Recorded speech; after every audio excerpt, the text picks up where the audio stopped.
I'm Michelle, 29, female. I live in a small but comfortable apartment in the city, a place I earned through years of hard work and dedication.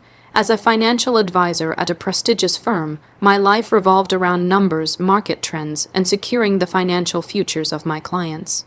But this story isn't about the stock market. It's about how I created a tool that saved my company millions, only to be betrayed by the one person who was supposed to be my mentor. Before this story unfolds, I'd love to connect with you. Please let me know in the comments where you're watching from and what time it is in your corner of the world. It's amazing to see how far these stories can travel. My journey at Sterling Wealth Management began 5 years ago, fresh out of business school with a head full of theories and a heart full of ambition. I was sharp, I was driven, and I was good with people. But my real secret weapon wasn't something they taught in school. It was a passion for coding. It started as a hobby in high school, a way to build simple games and websites. I never pursued it professionally, but I kept my skills sharp, finding a strange sense of peace in the clean logic of programming languages. At a financial firm, this made me an anomaly, a secret I kept mostly to myself. My direct superior was Greg Jensen, the senior vice president of portfolio management. Greg was the kind of man who wore his expensive suits like armor and spoke in a tone that suggested he was always the smartest person in the room. He had been with the company for 2 decades and had a reputation for being demanding but brilliant. In my first few years, I looked up to him. He was tough, but he seemed to know the business inside and out. I worked tirelessly to earn his approval, often staying late to perfect reports and double-check my analyses. The problem that set everything in motion was a massive inefficiency in our risk assessment protocol. Our firm managed billions in assets, and our primary tool for modeling portfolio risk was an outdated, clunky piece of third-party software. It was slow, prone to errors, and cost the company a fortune in licensing fees and wasted man-hours. Every quarter, my entire department would grind to a halt for a week, manually inputting data and running simulations that took days to complete. We were losing potential gains because we couldn't react to market changes fast enough. Everyone complained about it, from junior analysts to senior partners, but the consensus was that it was a necessary evil. The cost and complexity of migrating to a new system were deemed too high. One particularly grueling quarter, as I was staring at a loading screen for the 4th consecutive hour at 2 in the morning, an idea sparked in my mind. I knew the mathematical models we used, I knew our data structures. And I knew how to code. What if I could build a better tool myself, a custom script, something lean and fast that could do in minutes what the old software took days to accomplish? For the next 6 months, my life became a cycle of work, code, and little else. Every evening and weekend was spent in front of my personal laptop, fueled by coffee and a growing obsession. I built a sophisticated algorithm from the ground up, writing thousands of lines of code. It wasn't just a simple calculator. It was a dynamic financial modeling tool that could run complex Monte Carlo simulations, stress-test portfolios against historical and hypothetical market events, and generate clear, concise reports. It was tailored specifically to our firm's needs, integrating seamlessly with our internal databases. When I finally had a working prototype, I was nervous. Showing this to Greg felt like a massive risk. It was far outside my job description. Would he see it as a brilliant innovation or a waste of time? I prepared a detailed presentation, running a side-by-side comparison. My algorithm processed the previous quarter's entire workload in just under 15 minutes. The old software had taken 72 hours. The results were not just faster, they were more accurate, identifying subtle risks the old system had missed. I booked a meeting with Greg, my hands trembling slightly as I set up my laptop in his large corner office. "Greg," I began, "I've been working on a project in my spare time that I think could solve our risk assessment problem." He leaned back in his chair, looking skeptical. "Michelle, I pay you to manage portfolios, not to play with computers." I ignored the jab and launched into my demonstration. As he saw the data processing in real time, his skepticism slowly melted away, replaced by a look of sheer astonishment. He stood up, walked around his desk, and stared at my screen. He asked sharp, technical questions, which I answered confidently. By the end of the meeting, he was practically giddy. "This is revolutionary," he said, his voice filled with a new kind of respect I had never heard from him before.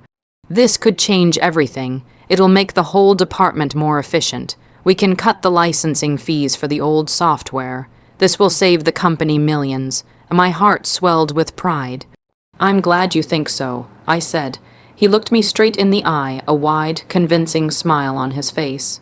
Michelle, this is brilliant, absolutely brilliant.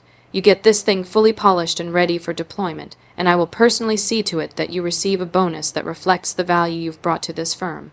We're talking a life-changing amount of money, you have my word.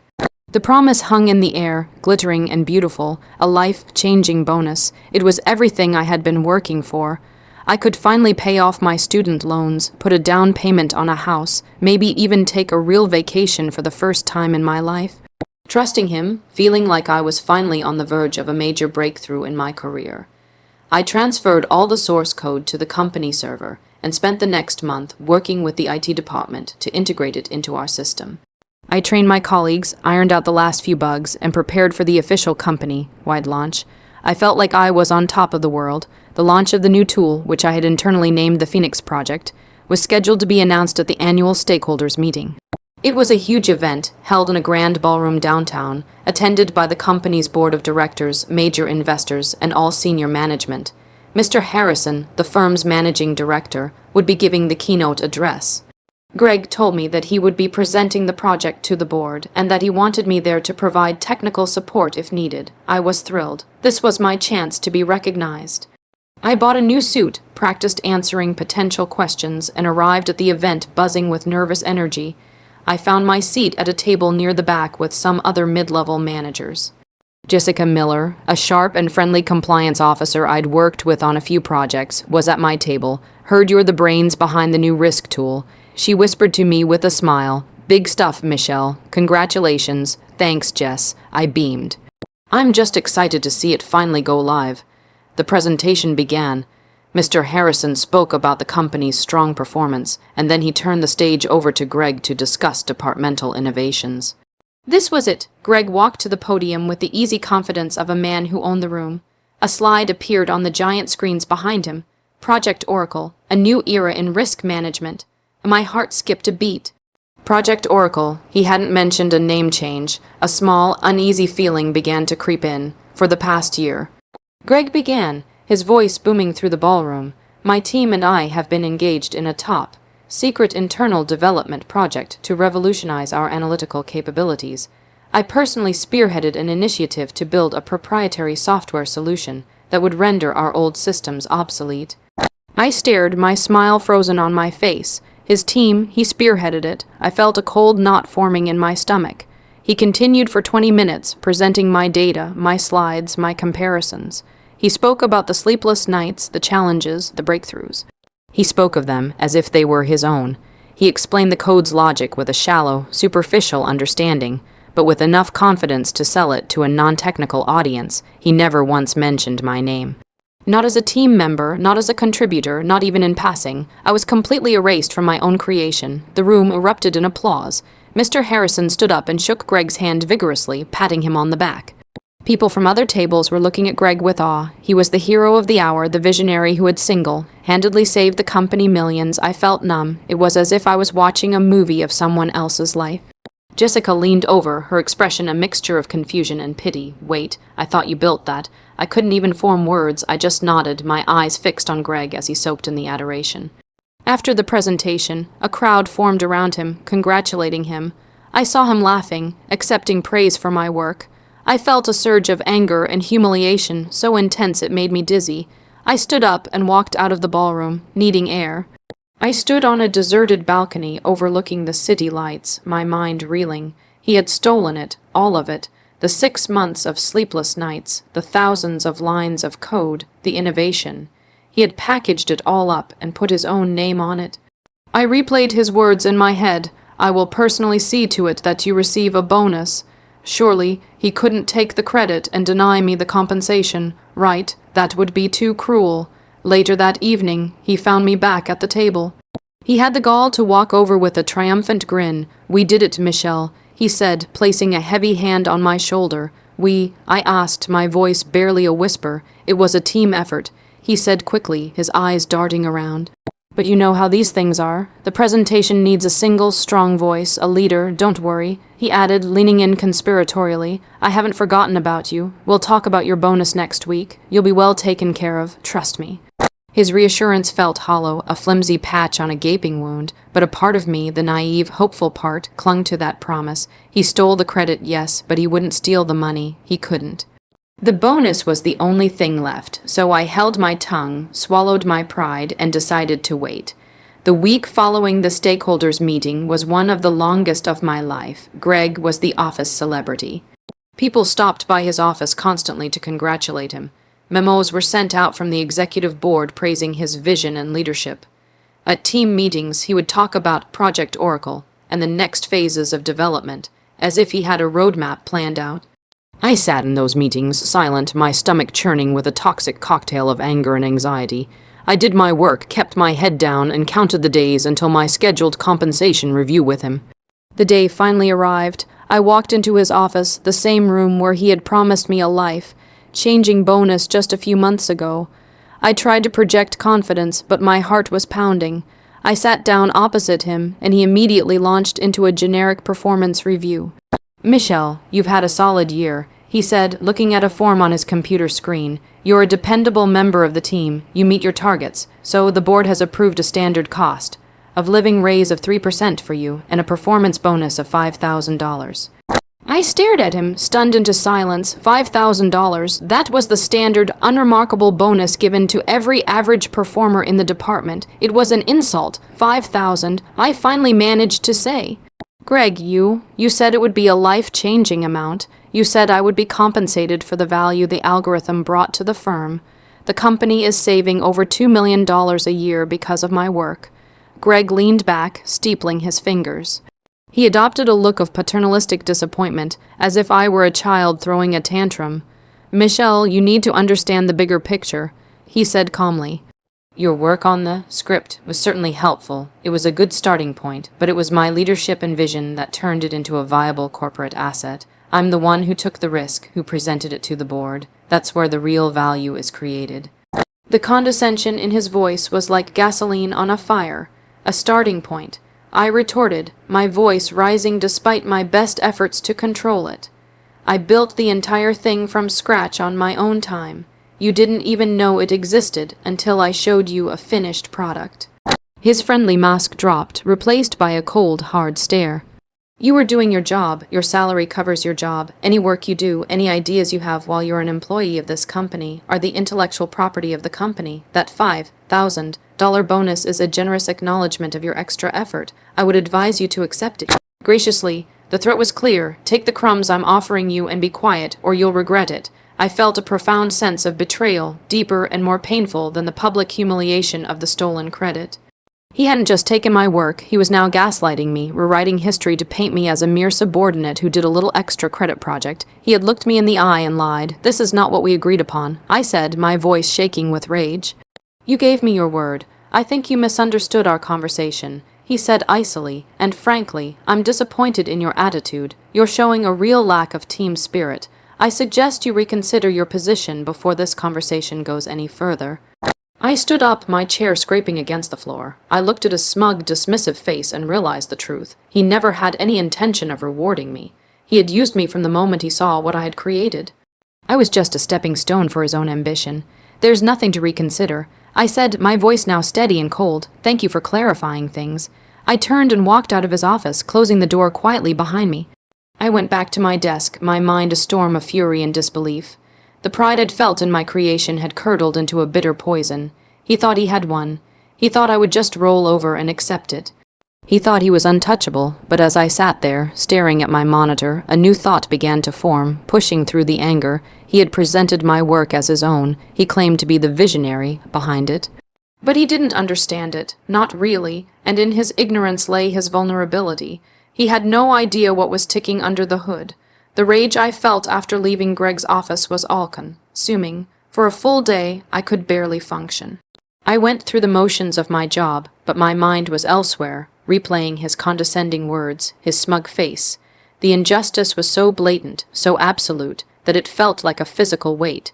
But as the initial shock wore off, the fury began to cool and harden into something else: resolve. I wasn't going to let him get away with it. I couldn't. That evening, I went home and opened my personal laptop. I navigated to the backup folders where I had saved every version of the Phoenix project's source code before transferring it to the company servers. As I scrolled through the lines of Python and SQL, I remembered the countless late nights I had poured into it. It felt like looking at a diary of my own stolen ambition, and then I found what I was looking for.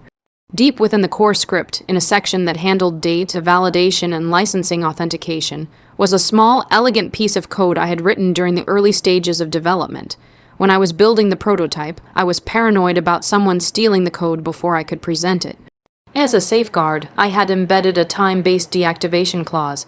It was simple. The code was programmed to check the current date against a hard-coded expiration date.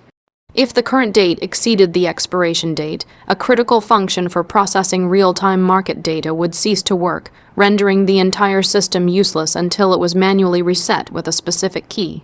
The expiration date I had set, almost as a joke to myself at the time, was the last day of the fiscal quarter. I had meant to remove it before the final deployment. In the rush and my naive excitement, and because Greg had pushed so hard to get it integrated quickly, I had completely forgotten about it. The company's version of the software, Greg's Project Oracle, still had that ticking time bomb hidden inside it. The end of the fiscal quarter was just 2 weeks away. A slow smile spread across my face. It was perfect.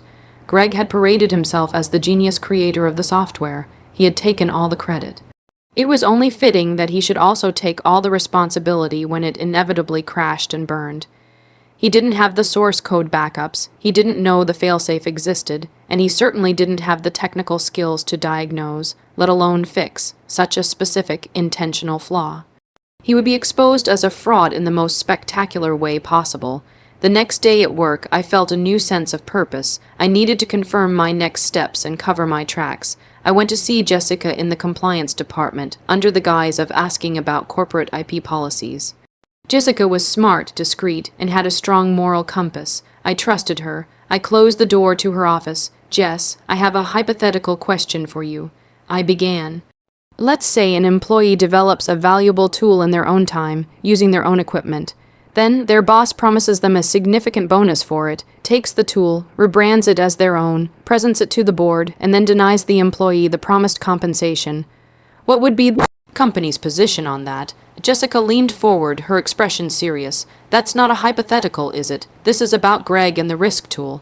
I nodded. "He's giving me the standard $5,000 bonus and told me to be grateful for it." She let out a low whistle. "I'm not surprised. Greg has a history of absorbing the good ideas of his junior staff, but this is on another level. Legally, the company would argue that since you're an employee, the work product belongs to them. It's a gray area since you developed it on your own time, but they have deep pockets for lawyers. It would be a messy fight." She paused, then looked at me intently.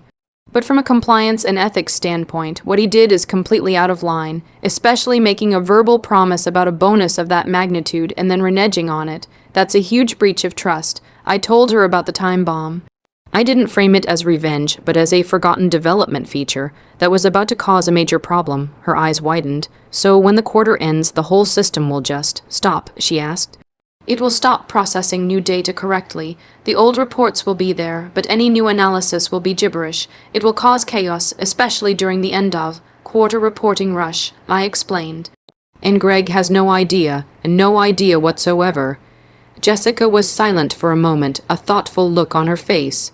"Well," she said finally, a small, subtle smile playing on her lips. "From a compliance perspective, an employee who discovers a critical flaw in a system has a duty to report it.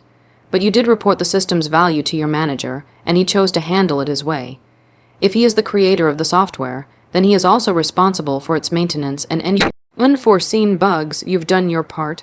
Her validation was all I needed. She didn't explicitly endorse my plan, but she understood the justice in it. I had my confirmation. The trap was set. All I had to do now was wait. The next 2 weeks were a masterclass in self-control. On the outside, I was the model employee. I was quiet, diligent, and projected an air of disappointment, as if I had accepted my fate. I completed all my assignments, attended meetings, and even offered polite, vacant smiles to Greg when he passed me in the hallway. He seemed to have completely forgotten our confrontation, basking in his newfound glory. He was more arrogant than ever, delegating his old responsibilities so he could focus on strategic oversight of his wonderful project Oracle. Internally, however, I was meticulously preparing for the fallout. My plan wasn't just to let the system fail, it was to control the narrative when it did. First, I backed up everything. I saved copies of my original source code, my early presentation drafts, and most importantly, the detailed email I had sent to Greg after our initial meeting, where I outlined the project's capabilities, and he had replied, "Looks great. Let's get this implemented ASAP. We'll sort out your bonus." After deployment, it wasn't an explicit contract, but it was proof that he knew the work was mine from the very beginning. I saved these files to a personal cloud drive, completely separate from the company's network. Next, I started my job search. I had no intention of staying at Sterling Wealth Management, regardless of the outcome. The trust was irrevocably broken. I updated my resume, highlighting my proficiency in financial modeling and software development. I discreetly reached out to a few recruiters I knew. Within a week, I had a promising interview lined up with a rival firm. They were incredibly impressed by my dual skill set in finance and technology, seeing it as a huge asset. I received a tentative offer that was significantly higher than my current salary, contingent on a final round of interviews. Having that safety net solidified my resolve. I was no longer a victim, I was an architect of my own future. As the end of the quarter drew nearer, the office became a pressure cooker. It was the busiest time of the year, with everyone rushing to close out their books, prepare client reports, and run final performance analyses. The entire department was now completely dependent on Project Oracle. My old, slow, manual methods were a distant memory. Greg was strutting around the office like a peacock, boasting about how the seamless efficiency was all thanks to his foresight. The day before the code was set to expire, I did one final, crucial thing. I drafted a formal letter of resignation. It was professional and concise, stating that I was leaving to pursue another opportunity. I saved it on my desktop, ready to be sent at the perfect moment. On the final day of the quarter, the atmosphere was electric with stress. The deadline to submit final reports to the board and to clients was 5:00 p.m. The algorithm's time bomb was set to go off at noon. I came into work, sat at my desk, and performed my duties as usual, a spectator with a front row seat to the impending chaos. At 11:59 a.m., I watched the second hand on my computer's clock sweep upwards. I held my breath as the clock ticked over to 12:00 p.m. Nothing happened. The office was still buzzing. People were still typing furiously. The servers were still humming. For a terrifying moment, I wondered if I had made a mistake, if some update by the IT department had accidentally fixed the issue. Then, at 12:05 p.m., the first sign of trouble appeared. A junior analyst 2 rows down from me frowned at his screen. "That's weird," he muttered. "My risk calculation just came back with a negative $1 trillion exposure for a simple bond portfolio." A minute later, another analyst called out, "Is anyone else getting corrupted data from Oracle? My reports are unreadable." A wave of confusion rippled through the department. Soon, everyone was having the same problem. The system was still running, but the data it was spitting out was complete nonsense. The elegant, precise tool I had built was now generating pure chaos. Panic began to set in. People were rebooting their computers, trying to rerun the queries, but nothing worked. The digital time bomb hadn't just stopped the system, it had poisoned the well. Every new calculation was fundamentally broken. Greg stormed out of his office, his face red. "What's going on?" He barked. "Why aren't these reports finished?" The department head turned to him, his face pale. "The system is down, Greg. Project Oracle isn't working. It's corrupting all the data." Greg's confident smirk vanished. "What do you mean, it's not working? Just reboot it." "We tried. IT is looking at it, but they have no idea what's wrong." The clock was ticking. The 5:00 p.m. deadline was no longer a distant target. It was a guillotine. The office descended into absolute chaos. What had been a high-strung but productive environment was now a frantic mess. Phones were ringing off the hook as senior managers from other departments demanded their quarterly reports. The IT team was swarming the server room, but they were completely lost. They were systems administrators, not software developers. They could check networks and reboot hardware, but diagnosing a flaw in thousands of lines of custom code was beyond their capability. Greg was at the center of the storm, his composure rapidly disintegrating. He was shouting into his phone, then at the IT staff, then at his own team. His face was slick with sweat. He, the great visionary and creator of Project Oracle, had no clue how to fix his own supposed masterpiece. All eyes were on him, waiting for the genius to solve the problem, and he was failing, spectacularly and publicly. I watched it all unfold from the quiet sanctuary of my desk. I continued with some mundane administrative tasks, projecting an aura of calm detachment. People were running past my desk, their faces etched with panic, but I remained still. Around 2:00 p.m., after 2 hours of complete failure, Greg finally noticed me. His eyes scanned the chaotic room and landed on me, the only person who wasn't in a state of panic. A flicker of something, desperation, maybe even a glimmer of memory, crossed his face. He marched over to my desk, his tie askew. "Michelle," he said, his voice a low, urgent command. "You worked on the initial code for this. Do you have any idea what could be wrong?" I looked up from my screen, feigning mild surprise. "I'm not sure, Greg," I said calmly. "You would know the system's architecture far better than I would. After all, you spearheaded the project. The subtle jab hit its mark." His eye twitched. "There's no time for games," he hissed. "The entire quarter's reporting is on the line. Mr. Harrison is calling me every 5 minutes. I need you to fix this, now." This was the moment I had been waiting for. "Fix it?" I asked, raising an eyebrow. "Greg, I'm just a financial advisor. You made it very clear that my role was minor, just a starting point. The real vision and leadership was yours. Surely the visionary knows how to maintain his own creation." His face went from red to purple. "I am ordering you to get on that server and fix the code. I don't think I can do that," I said, my voice level and firm. "It would be inappropriate for me to interfere with your flagship project. Besides," I added, glancing at the clock, "I have a meeting to prepare for."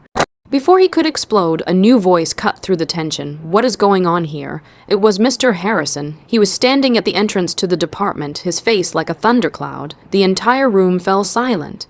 He strode over to Greg's and my desk. "Greg," Mr. Harrison said, his voice dangerously quiet. "I have the board on hold, and our top clients are waiting for their quarterly summaries. For the last 2 hours, all I've heard are excuses. Explain to me, right now, why your revolutionary system has crashed on the most important day of the quarter." Greg stammered. "It's a bug, sir, a completely unforeseen technical glitch. We're working on it. You're working on it." Mr. Harrison repeated with disbelief. "My head of IT just told me they can't make heads or tails of the code. They said it's like a black box." He then turned his piercing gaze to me. "And you are?" "This is Michelle," Greg said quickly. "She's an advisor on my team." I stood up and extended my hand. "Michelle, sir, it's a pleasure to meet you, Mr.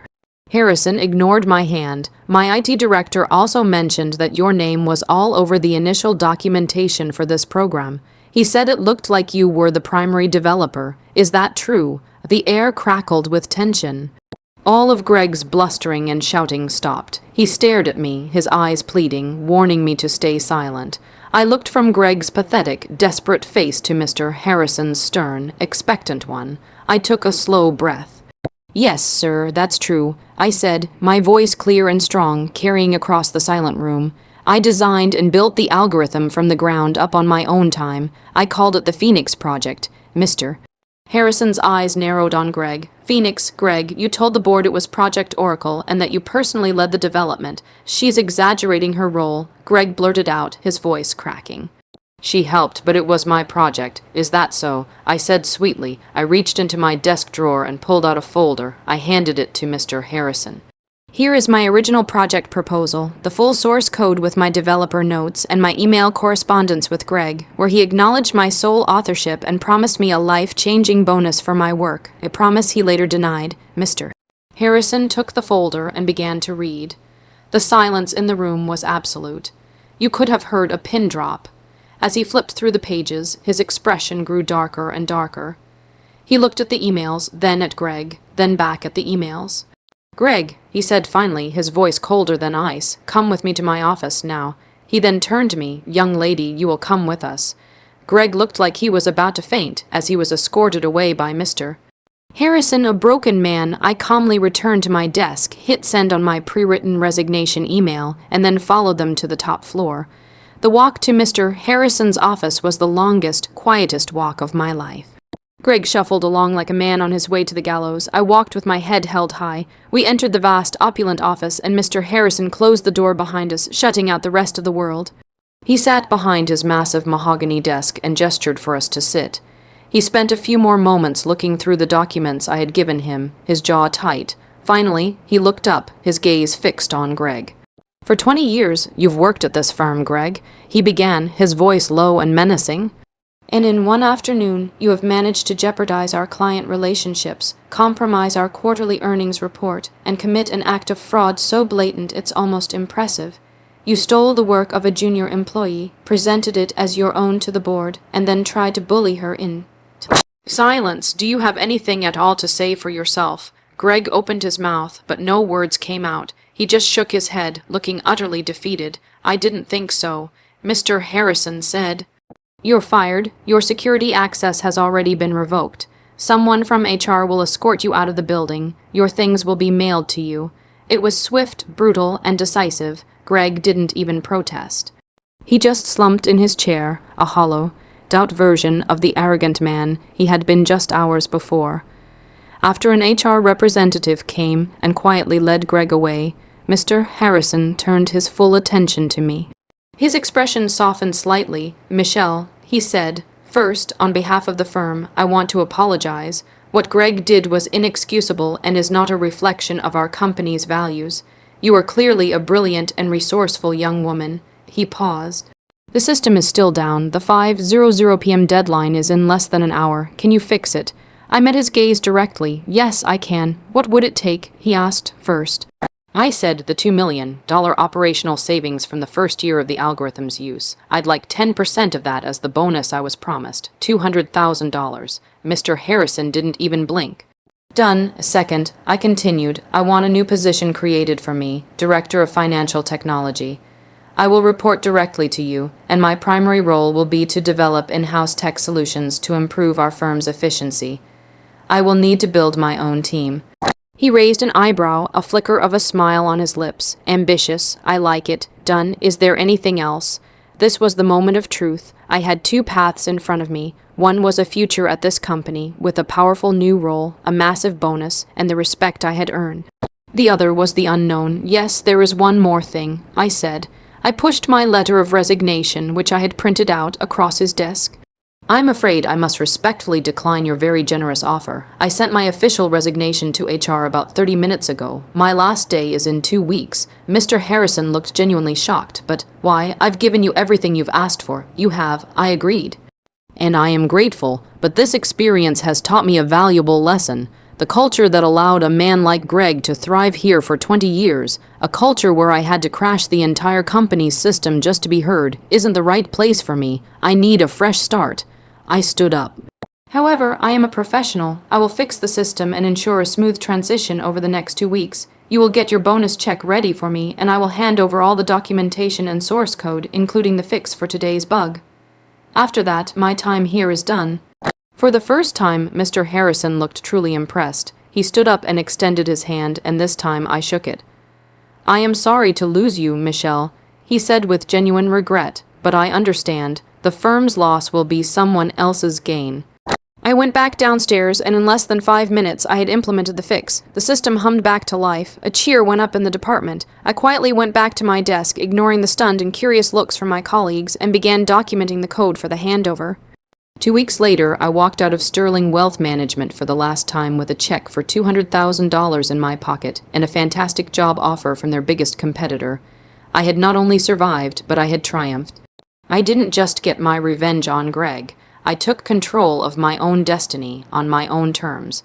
I learned that sometimes the only way to fix a broken system is to let it fail.